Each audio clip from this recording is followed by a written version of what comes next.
છો આશા રાખું છું કે તમે બધા સહકુશળ હશો. હું પણ સહકુશળ છું. આજે 16 એપ્રિલ 2026નું કરંટ અફેર લઈને તમારા માટે હાજર થઈ ગયો છું.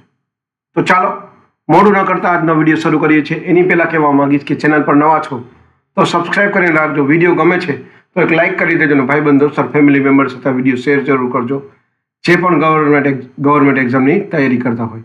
કારણ કે દરરોજ કરંટ અફેર લોંગ વિડીયોમાં અને શોર્ટ વિડીયોમાં જનરલ નોલેજ લઈને દરરોજ આવતો રહું છું અને તમને અપગ્રેડ કરતો રહું છું. ચાલો મોડું ન કરતા આજનો વિડીયો શરૂ કરીએ છીએ. 16 એપ્રિલ 2026 કરંટ અફેરનો પહેલો પ્રશ્ન છે, દુનિયાનું નંબર 1 દૂધ ઉત્પાદન રાજ્ય કયું છે? સાચો જવાબ છે ઉત્તર પ્રદેશ.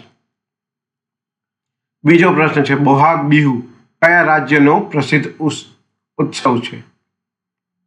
સાચો જવાબ છે આસામ. ત્રીજો પ્રશ્ન છે, FICCIના મહાસચિવ તરીકે કોની નિમણૂક કરવામાં આવી? સાચો જવાબ છે અનંત રૂપનાગર. ચોથો પ્રશ્ન છે, બિહારના 24મા મુખ્યમંત્રી કોણ બન્યા? સાચો જવાબ છે સમ્રાટ ચૌધરી.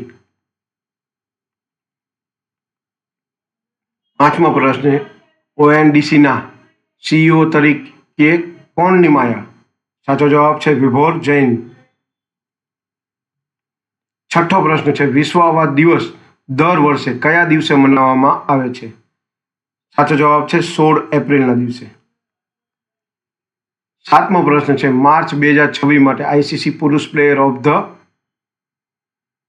મંથ કોણ બન્યા? સાચો જવાબ છે સંજુ સેમસન. આઠમો પ્રશ્ન છે, માર્ચ 2026 માટે ICC મહિલા પ્લેયર ઓફ ધ મંથ કોણ બની? સાચો જવાબ છે અમેલિયા કેર, જે ન્યુઝીલેન્ડના છે. નવમો પ્રશ્ન છે, દેશવ્યાપી નારી શક્તિ યુવા સંસદનું આયોજન કોના દ્વારા કરવામાં આવ્યું? સાચો જવાબ છે યુવા બાબતો અને રમતગમત મંત્રાલય દ્વારા. 10મો અને છેલ્લો પ્રશ્ન છે, જળ સુરક્ષા માટે હિમ સરોવર પ્રોજેક્ટ કયા સ્થળે લોન્ચ થયો? સાચો જવાબ છે લદ્દાખ.